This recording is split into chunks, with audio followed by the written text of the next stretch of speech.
السلام علیکم دوستوں، کتاب سخن در سخن کا دوسرا حصہ۔ اردو شاعری تنہائی کی اذیتوں سے جو احساس بیگانگی کی سب سے خطرناک شکل ہے بخوبی واقف ہے۔ شاید ہی کوئی شاعر ہو جس نے تنہائی کا ماتم نہ کیا ہو، کبھی زمانے کی قدر ناشناسی کے شکوے کے روپ میں، کبھی بے مہریِ یاران وطن کے گلے کے طور پر۔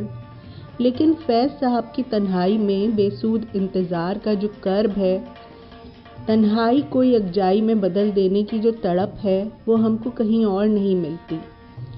تنہائی کے پھیلتے سائے قدموں کے سراغ مٹا دیتے ہیں اور تنہائی کا منظر ایک زندہ پیکر بن کر بول اٹھتا ہے کہ اب یہاں کوئی نہیں آئے گا۔ سود و زیاں کے اس بازاری معاشرے میں ہر شخص لاکھوں کے ہجوم میں بھی تنہا و بے یار و مددگار محسوس کرتا ہے، حتیٰ کہ اس کی قوت محنت اور محنت کی پیداوار بھی اس کی اپنی نہیں رہ جاتی۔ تنہائی کی المناکی اس سے پوچھیے جس کے لیے روٹی پیٹ کی آگ بجھانے کا واحد ذریعہ ہو۔ وہ ہر رات کسی نہ کسی گاہک کا انتظار کرتی ہے، اور اگر گاہک نہ آئے تو اس کو اپنے بے خواب کواڑوں کو مقفل کرنا پڑتا ہے۔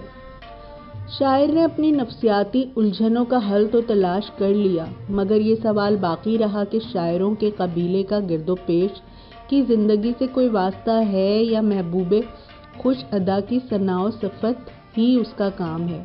فیض صاحب کی نظم موضوع سخن ان سخنوروں پر ایک طنز ہے جو اپنی واردات قلبی کی آرائش میں اتنے محو ہیں کہ ان کو سامنے کی تلخ حقیقتیں بھی اپنی طرف متوجہ نہیں کرتیں۔ ایک طرف حسن دل آرا ہے، اس کی خوابیدہ سی آنکھیں ہیں، رنگ و رخسار پر غازے کا ہلکا سا غبار ہے اور سندلی ہاتھوں پر حنا کی دھندلی سی تحریر کھینچی ہے۔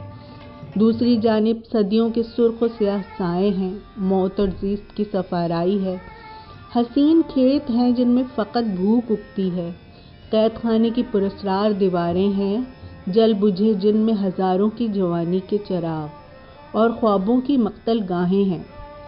مگر فیض صاحب کے بقول ہمارے شاعروں کو ان بھیانک حقیقتوں سے کوئی سروکار نہیں۔ وہ تو کسی شوخ کے آہستہ سے کھلتے ہوئے ہونٹوں اور اس کے جسم کے دلاویز خطوط کے طلسم میں گرفتار ہے۔ اپنا موضوع سخن ان کے سوا اور نہیں، طبع شاعر کا وطن ان کے سوا اور نہیں۔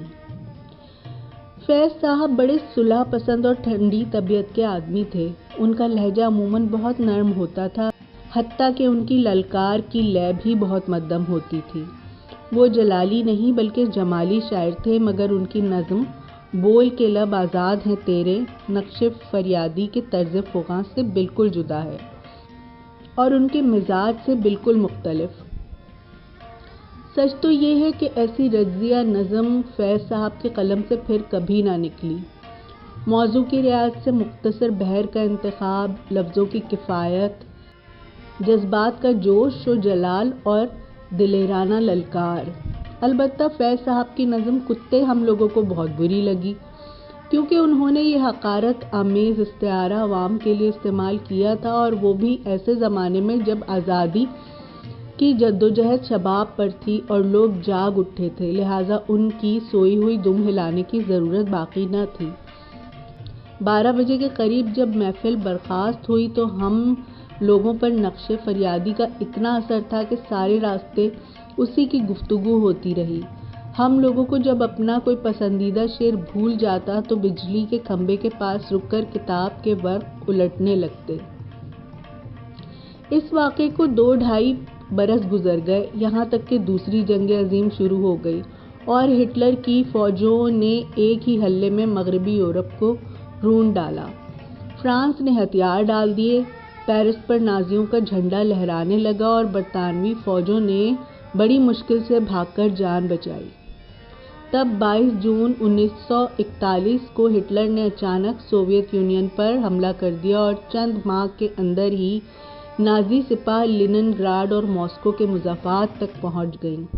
اس دوران جاپان نے بھی جنگ کا اعلان کر دیا اور جاپانی فوجیں انڈونیشیا، ملایا اور برما کو تسخیر کرتی ہوئی بنگال کی سرحد تک آ گئی۔ فیض صاحب کے بقول تیرگی امٹتی چلی آ رہی تھی اور یوں لگتا تھا گویا فاشزم کا اندھیرا پوری دنیا پر مسلط ہو جائے گا۔ ان بدلے ہوئے حالات کے باوصف ہندوستان کے وطن پرست حلقے بڑے شش و پنج میں مبتلا تھے۔ ایک طرف عالمی سیاست کا تقاضا تھا کہ مساعی جنگ میں پوری تندہی سے شرکت کی جائے، دوسری طرف غلامی کی زنجیریں پاؤں پکڑتی تھیں۔ اسی اثنا میں لکھنؤ ریڈیو اسٹیشن کے ڈاکٹر سومناتھ چب نے ایک کل ہند مشاعرے کا منصوبہ بنایا۔ چب صاحب پطرس صاحب کے چہیتے اور فیض صاحب کے پرانے دوست تھے۔ وہ اردو شاعری کا بہت ستھرا ذوق رکھتے تھے، لیکن روایتی شاعری کو بالکل پسند نہ کرتے تھے۔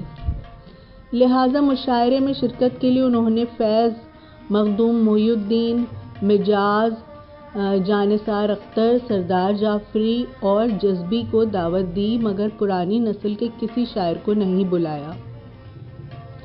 فیض صاحب سے ہم لوگوں کی پہلی ملاقات اسی مشاعرے کے ناطے ہوئی۔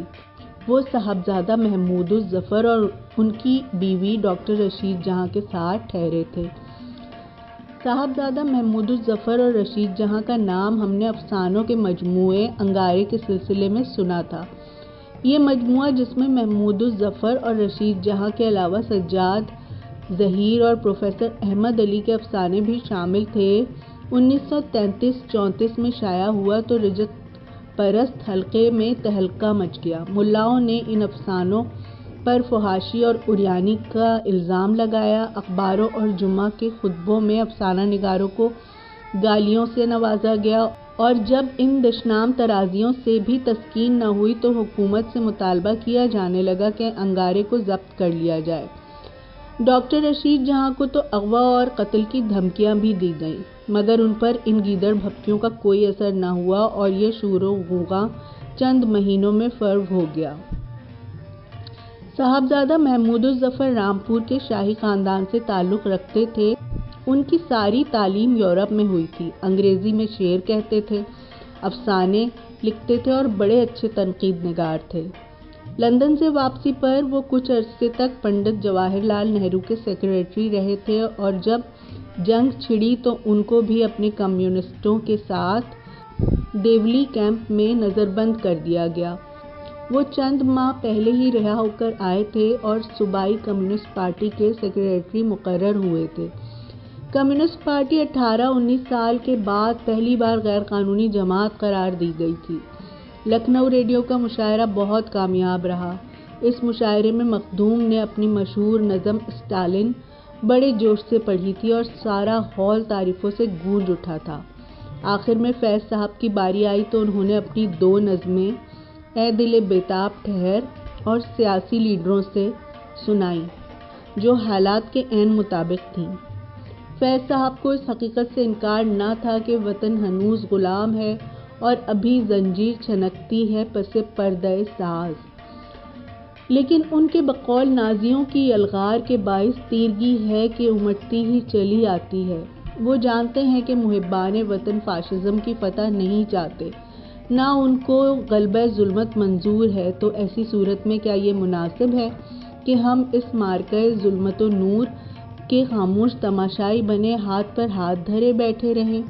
حالانکہ تیرا سرمایہ یہی ہاتھ تو ہیں۔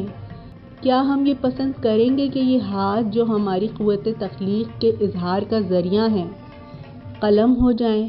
کیا ہمارے سیاسی لیڈروں کو آخر شب کے اندھیرے میں غازۂ رخسار سحر کی جھلک نظر نہیں آتی اور وہ نہیں دیکھتے کہ جا بجا نور نے ایک جال سا بن رکھا ہے، دور سے صبح کی دھڑکن کی صدا آتی ہے؟ ریڈیو کا مشاعرہ ختم ہوا تو ہمارے گھر پر ہاؤ ہو کی محفل جمی اور ساری رات جام و مینا سے مہتاب کا نور برستا رہا۔ شعراء ترنگ میں تھے اور عالم کیف و مستی میں، کبھی وہ اپنے شعر گاتے اور کبھی دوسروں کے۔ البتہ شمع بزم فیض صاحب ہی کی ذات تھی۔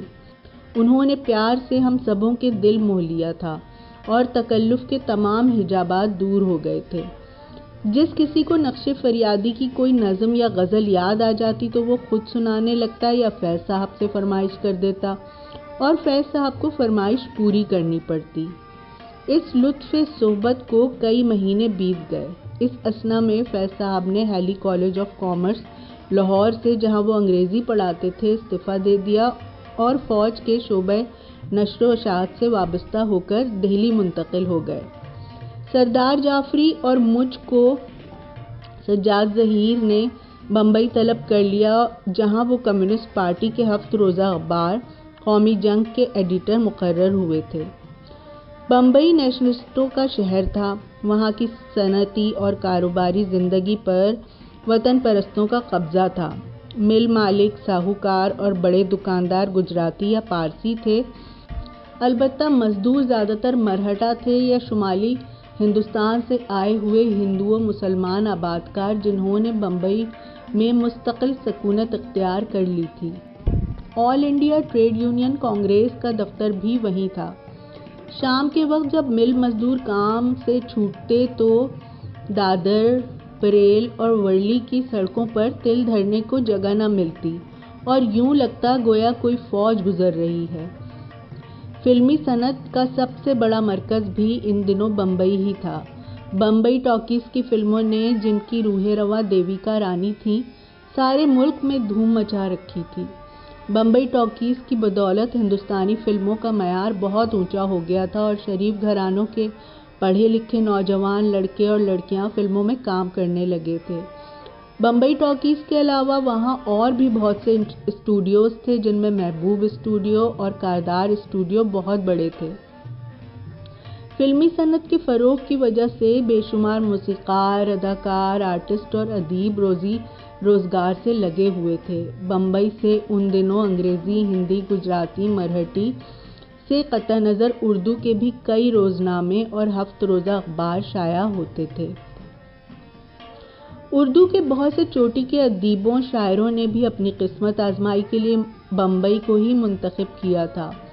خواجہ احمد عباس نے، جو 1936 سے وہیں بس گئے تھے، صحافتی اور فلمی دنیا میں بڑا نام پیدا کیا تھا۔ کرشن چندر نے ریڈیو کی ملازمت چھوڑ دی تھی، افسانے اور ناول لکھتے تھے اور فلم بنانے کی ناکام کوشش کرتے رہتے تھے۔ سعادت حسن منٹو ایک 7 روزہ فلمی پرچہ نکالتے تھے اور فلموں کے مکالمے لکھتے تھے۔ پنڈت سدرشن، ساغر نظامی، کرشن کے چھوٹے بھائی مہندر ناتھ، وشوناتھ عادل، مجروح سلطان پوری، عصمت چغتائی اور ان کے شوہر شاہد لطیف سب وہیں جمع تھے۔ کیفی اعظمی، جو ہم سب میں کم عمر تھے، قومی جنگ میں ہم لوگوں کے ساتھ تھے اور ان کی شاعری کا سرخ گلاب آہستہ آہستہ کھل رہا تھا۔ انجمن ترقی پسند مصنفین کے اجلاس باقاعدہ ہوتے تھے، جن میں اردو، مرہٹی اور گجراتی کے ادیب اپنی اپنی تخلیقات پڑھ کر سناتے تھے۔ نیا ادب میں، جس کو ہم لوگوں نے لکھنؤ میں شروع کیا تھا، اب سہمائی رسالے کی شکل میں بمبئی سے نکلنے لگا۔ حضرت جوش ملیح آبادی، جو پونا میں شالیمار اسٹوڈیو سے وابستہ تھے، ہر مہینے 2 مہینے کے بعد جب بمبئی تشریف لاتے تو ادبی محفلوں کی رونق اور بڑھ جاتی۔ ایک دن ہم لوگ قومی جنگ کے دفتر میں بیٹھے کام کر رہے تھے کہ کیا دیکھتے ہیں کہ فیض صاحب فوجی وردی پہنے چلے آ رہے ہیں۔ ان کی فوجی ملازمت کا علم تو سبھی کو تھا، مگر شاعر کو اس لباس میں دیکھ کر کچھ عجیب سا لگا۔ بہرحال 2-3 دن خوب ہنگامہ رہا، کبھی سمندر کے کنارے، کبھی کسی دوست کے گھر پر محفل۔ ایک محفل میں جہاں سبھی ترقی پسند ادیب موجود تھے، تھوڑی سی بدمزگی ہو گئی۔ ہوا یوں کہ حاضرین کا اصرار تھا کہ آج شام فقط فیض صاحب کے شعر سنے جائیں گے، مگر ساغر نظامی اپنا کلام سنانے کے لیے مچلنے لگے۔ آخر کرشن سے رہا نہ گیا، کہنے لگے، ساغر صاحب، آپ کا گانا پھر کبھی سن لیں گے، آج تو ہم فیض کے شعر سننے کے لیے جمع ہوئے ہیں۔ اس فقرے پر سب لوگ ہنسنے لگے تو ساغر آگ بگولا ہو گئے اور کرشن کو غضب آلود نظروں سے گھورتے ہوئے بولے، اچھا تو میں گویّا ہوں، گویّا ہوں، گویّا ہوں، اور پھر دھاڑے مار مار کر رونے لگے۔ بننے بھائی اور ذوالفقار بخاری صاحب نے سمجھا بجھا کر چپ کرایا، مگر ساغر تھوڑی دیر بعد اٹھ کر چلے گئے۔